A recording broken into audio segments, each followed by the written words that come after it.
I am a 32-year-old software engineer who built my life from the ground up. For 5 years I was married to Amanda, and we seemed to have a perfect life in our Boston home. Everything changed during that dinner party with her wealthy friends. When she suddenly threw her wine in my face, the red liquid dripping down my shirt as her words cut deeper than the stain. If you have ever felt humiliated by someone you loved, let me know in the comments. Also, do not forget to like and subscribe as I share what happened next in my marriage. I grew up in a middle-class family in the Midwest, where I learned the value of hard work early on. My parents were teachers who emphasized education but could not afford to pay for my college. I worked multiple jobs through university, taking out student loans to cover what my scholarships did not. By 24, I had graduated with a computer science degree and landed my first job at a small tech company. Now at 32, I work for a promising startup that develops healthcare software. We are not Google or Apple, but we are making a difference, and I take pride in that. My background taught me to value honesty, hard work, and treating others with respect. These principles guided me in everything from coding projects to personal relationships. I met Amanda 4 years ago at a corporate networking event in downtown Boston. I was there representing my company, feeling somewhat out of place among the sleek executives in designer suits. Amanda approached me at the bar, commenting that I seemed like the only authentic person in the room. Her directness caught me off guard, but her smile put me at ease. "Everyone else here is trying so hard to impress each other," she said, sipping her martini. "You just seem comfortable being yourself." Amanda worked in marketing for a luxury brand and moved in social circles I had never accessed. She came from a wealthy Connecticut family, attended private schools, and vacationed in places I had only seen in magazines. Despite our different backgrounds, we connected immediately. She found my straightforward nature refreshing, and I was captivated by her confidence and sophisticated worldview. Our romance progressed rapidly. Within 6 months, we were living together, and a year later, we were married in a small ceremony. Her parents seemed quietly concerned about their daughter marrying someone without family connections or inheritance, but Amanda dismissed their worries. She told me she was tired of the shallow men from her social circle who only cared about status and appearances. The first 2 years of our marriage were genuinely happy. We rented a modest apartment in Cambridge, hosted game nights with friends, and planned our future together. Amanda supported my career ambitions, and I encouraged her creative marketing projects. We shared a dream of buying a house in a good neighborhood where we could eventually raise children. My hard work at the startup began paying off when I received a significant promotion and stock options. Suddenly, our house dream seemed within reach. After months of searching, we found a beautiful colonial in an upscale Boston neighborhood. The mortgage stretched our budget, but with my new position, we could make it work. The day we got the keys, Amanda cried with happiness as we walked through our empty rooms, planning where each piece of furniture would go. Looking back, I can see that moving to that neighborhood marked the beginning of our troubles. Amanda quickly became friends with our neighbors, most of whom were established professionals in finance, law, or medicine. Weekend barbecues became networking opportunities, and casual gatherings turned into discussions about vacation properties and private schools. I tried to fit in, but I often felt like an imposter among people who had never worried about student loan payments or maxed out credit cards. Amanda began making subtle suggestions about my appearance, first as gentle advice. "Honey, maybe we should get you some new shirts for the neighborhood association meeting," she would say. "Or let me show you how to pair that tie with your suit." I appreciated her help at first, thinking she just wanted me to feel confident. But over time, her suggestions became criticisms. "Do you have to tell that story about your college roommate? It makes you sound so provincial. Try not to mention your parents teaching at a public school when the Richardsons are here. Can you please not use those Midwestern expressions? People notice." Each comment stung, but I told myself she was just trying to help me navigate this new social terrain. I started censoring my stories, changing my vocabulary, and dressing differently. Gradually, I felt less like myself and more like a character playing a role in Amanda's social performance. The dinner party that changed everything had been planned for weeks. Amanda invited 3 couples from her new friend circle, all successful professionals with impressive credentials. There was Thomas and Stephanie from 2 doors down, both corporate lawyers. Michael and Catherine from across the street, he a surgeon and she a gallery owner. And finally, David and Jessica, who had recently moved to the neighborhood. He managed a hedge fund while Jessica was taking time off from her marketing career. I took the day off work to help Amanda prepare. We shopped for expensive ingredients, selected the right wines, and arranged fresh flowers. I wanted everything to be perfect, not just for the guests, but for Amanda. I could see how much these friendships meant to her. As the day progressed, Amanda grew increasingly tense. When I suggested a playlist for dinner, she dismissed my music choices as not sophisticated enough. When I set the table, she rearranged everything after me.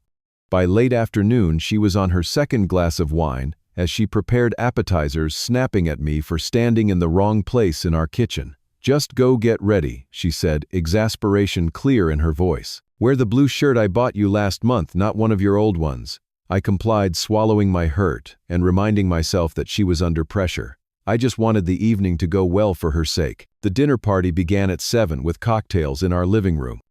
I played the role of attentive host, taking drink orders and passing appetizers, while Amanda charmed our guests with stories about her recent business trip to Paris. Everyone seemed impressed by our home, complimenting the renovations Amanda had overseen. "Cash did all the heavy lifting," Amanda said, patting my arm. "He is so handy, it saves us a fortune on contractors." The way she said it made it sound like I was the household help rather than her husband. As we moved to the dining room, I tried engaging in conversation about current events and local issues. Whenever I joined a discussion, I could feel Amanda watching me, as if waiting for me to make a mistake. When Thomas mentioned problems with his investment portfolio, I shared my thoughts on the tech sector, having researched it thoroughly for my own modest investments. "Cash thinks he is a financial expert now, because he got some stock options," Amanda cut in with a laugh that did not reach her eyes. The group chuckled uncomfortably, and I fell silent. The tension grew through the main course. Amanda was now on her 4th or 5th glass of wine, her cheeks flushed and her laughter too loud.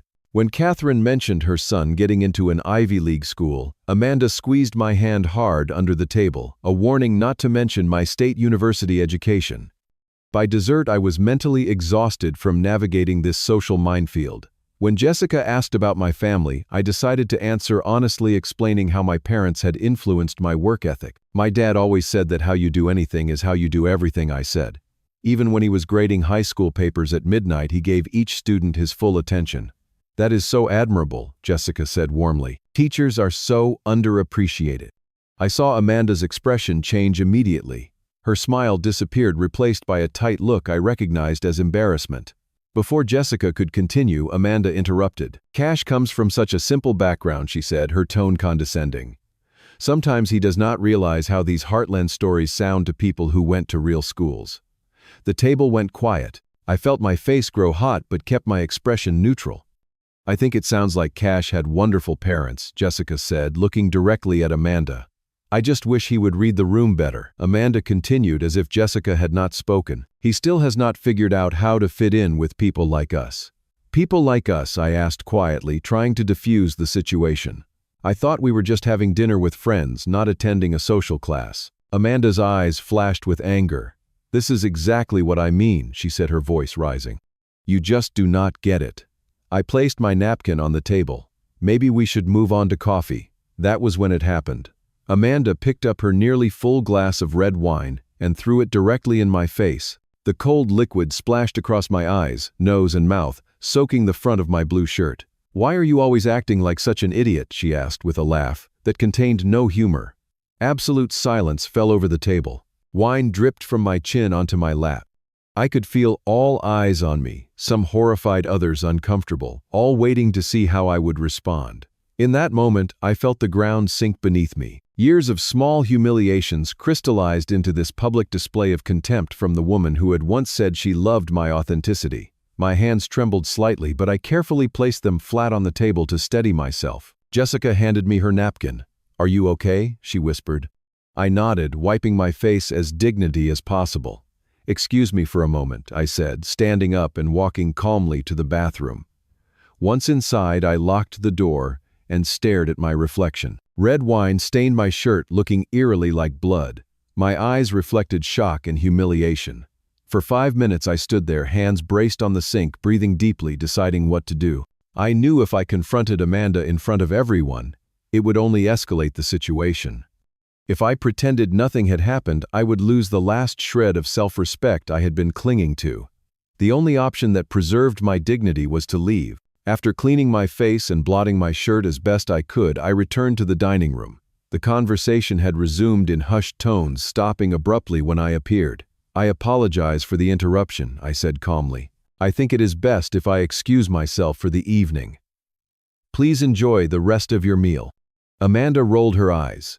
"Do not be so dramatic, Cash. It was just a joke." "No," I said firmly. "It was not." I turned to our guests. "I am sorry you had to witness this. Good night." I collected my wallet, keys, and phone from the entryway table and walked out to my car. Through the dining room window, I could see Amanda already refilling her glass, apparently explaining away my behavior to our guests. Only Jessica watched me leave, concern evident in her expression. I drove to a hotel downtown and checked in for the night.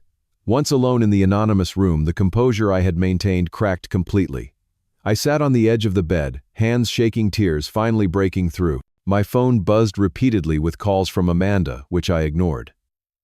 Around midnight, a text came through from a number I did not recognize. "This is Jessica from dinner. David gave me your number. Just checking if you are okay." What Amanda did was absolutely not okay. I appreciated her concern but did not respond. Instead, I lay awake most of the night, reviewing the slow deterioration of my marriage. Each criticism, each correction, each look of embarrassment when I spoke about my background. I had dismissed these as growing pains in our relationship, but now I saw them for what they were: signs of Amanda's deep-seated contempt. Around 4 in the morning, I finally fell into a restless sleep, dreading the confrontation that would inevitably come. I returned home the next morning around 10:30, hoping Amanda would still be asleep so I could gather my thoughts. The house was empty but bore all the evidence of a party that had continued long after I left. Empty wine bottles lined the counter. Dirty plates were stacked haphazardly in the sink. Glasses with lipstick marks sat abandoned in the living room. I spent an hour cleaning up, finding a strange calm in the mundane task of restoring order. Amanda still had not returned, which was unusual even for her weekend social schedule.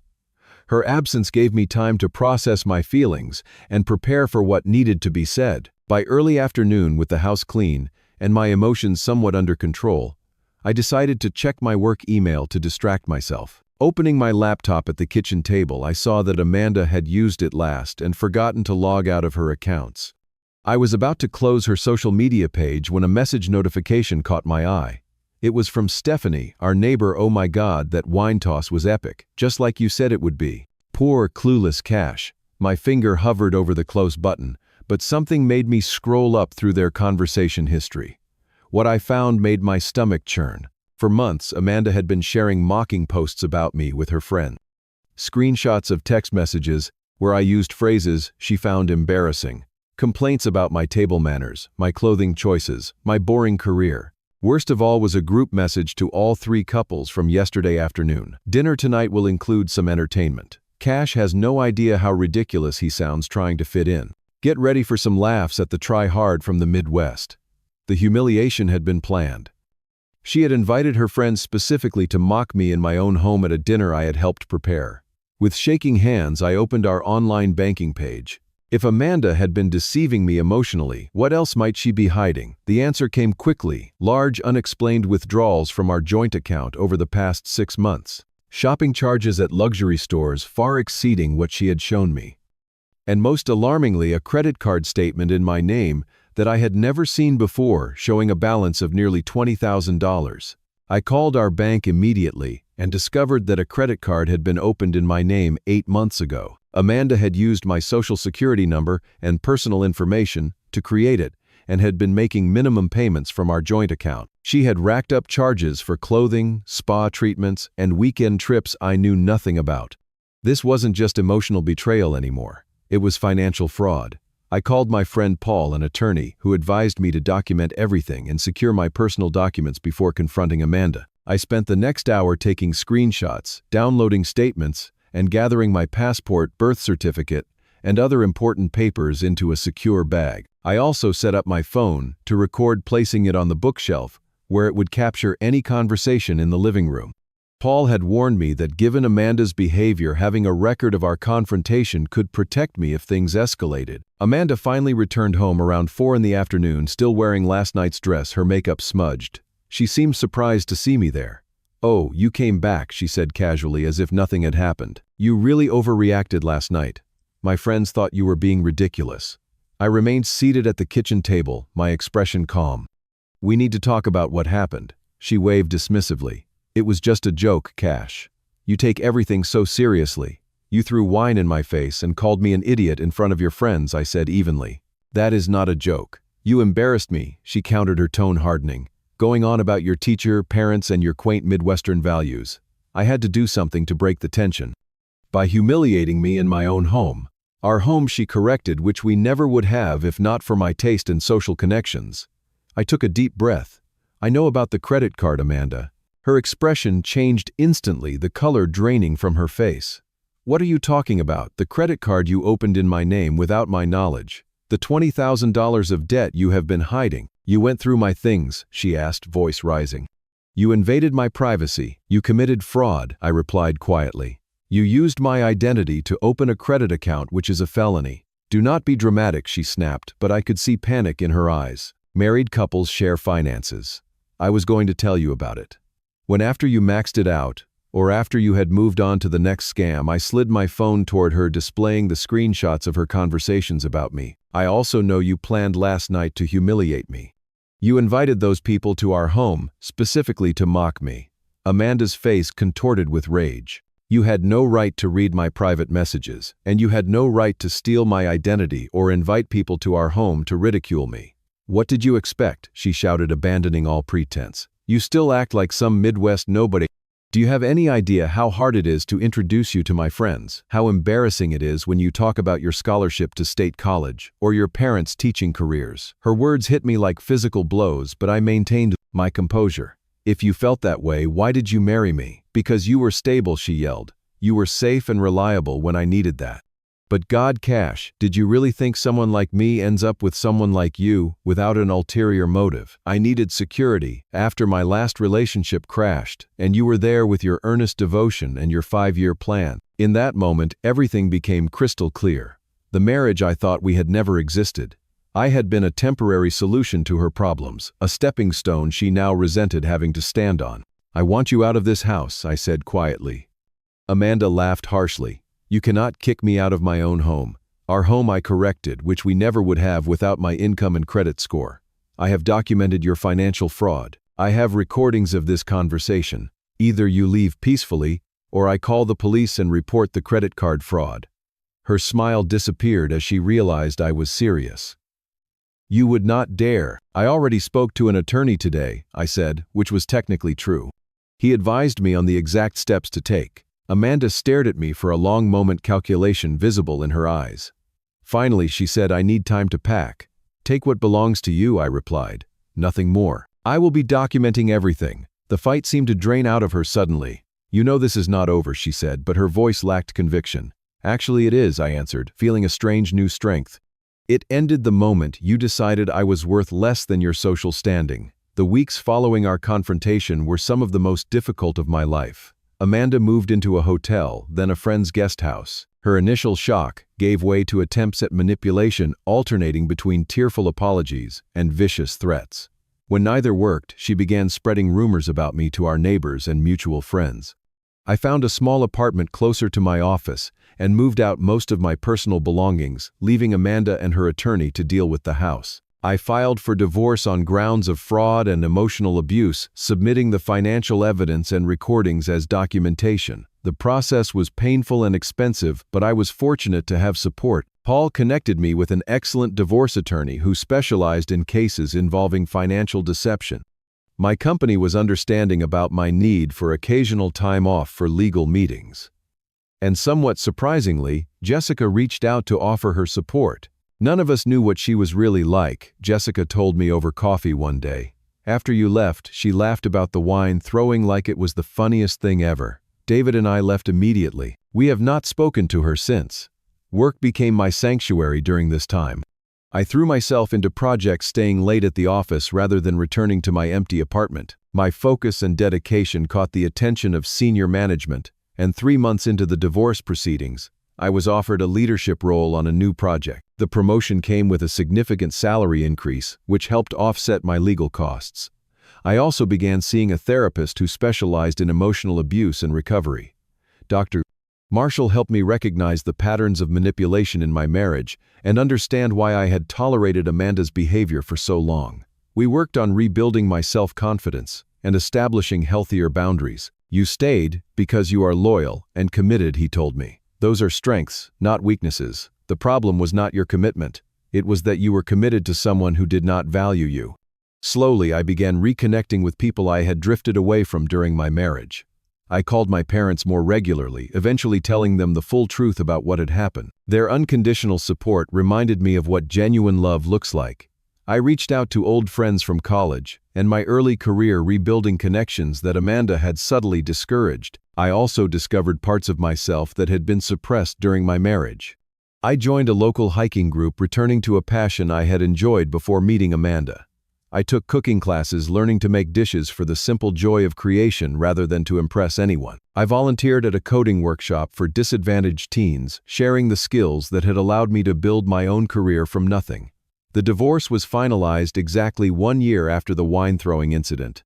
The financial settlement was complex due to the fraudulent credit card and our joint mortgage, but in the end we sold the house and split the proceeds after paying off all debts. Amanda moved to New York for a new job, and I felt an enormous sense of relief, knowing she was no longer in the same city. With my portion of the house sale, I purchased a smaller but comfortable condo in a neighborhood I actually enjoyed. It was half the size of our previous home but felt infinitely more like my own space. I furnished it gradually, choosing each piece for comfort and meaning rather than status or impression. Jessica and I continued our friendship, meeting occasionally for coffee or a movie. There was a subtle shift in our dynamic over time, a growing warmth that neither of us rushed to define. After everything that had happened, I was in no hurry to begin a new relationship, and Jessica respected that. "When you are ready," she said once, "I would like to take you to dinner. But until then, I am happy just knowing you." Her patience and understanding were the opposite of everything I had experienced with Amanda, a healing contrast that helped restore my faith in connections with others. Looking back from the perspective of 18 months after that fateful dinner party, I can now see that the humiliation I endured was actually the beginning of my liberation. Had Amanda not shown her true colors so dramatically, I might have continued diminishing myself to fit her expectations for years to come. The most important lesson I learned was not about her betrayal, but about the danger of abandoning my authentic self to please someone else. True love, true connection does not require you to erase your origins or pretend to be someone you are not. It embraces all of who you are, background and imperfections included. When Amanda threw that glass of wine in my face, she thought she was establishing her superiority. Instead, she freed me to reclaim my dignity and rediscover my worth. The journey was painful, but I emerged stronger, more authentic, and ultimately happier than I had been in years. If my story resonates with you, please share your own experiences in the comments below. Have you ever had to walk away from someone who could not accept you for who you truly are? How did you rebuild your sense of self afterward? Your stories help others feel less alone in their struggles. Do not forget to like this video, subscribe to my channel, and share with anyone who might need to hear that they deserve respect in their relationships. Thank you for listening, and remember that sometimes the most painful endings lead to the most authentic beginnings.